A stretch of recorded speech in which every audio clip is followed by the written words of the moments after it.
আসসালামু আলাইকুম। হ্যাঁ বন্ধুরা, আপনারা ঠিকই ধরতে পারছেন। আজকে আমরা বাংলাদেশের সবচেয়ে গৌরবোজ্জ্বল একটা ইতিহাস, আমাদের তাঁত শিল্প।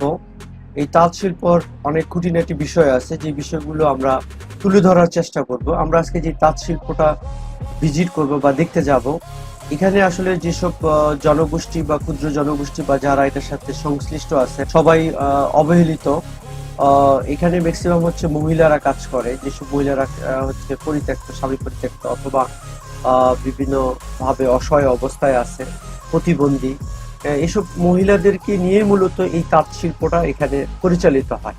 তো এই তাঁত শিল্পটা শুধু একটা শিল্প তা না, এটা হচ্ছে কর্মসংস্থান বা গ্রামীণ যেসব অসহায়, অবহেলিত, অবঞ্চিত, দুস্থ যেসব গোষ্ঠী আছে তাদের উন্নয়নের একটা মাধ্যম আর কি। তো আমরা সবকিছু দেখানোর চেষ্টা করবো, আমাদের সাথেই থাকুন।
তাঁতের ইতিহাস বাংলাদেশের শিল্প জগতের সবচেয়ে গৌরবোজ্জ্বল ইতিহাসের একটি।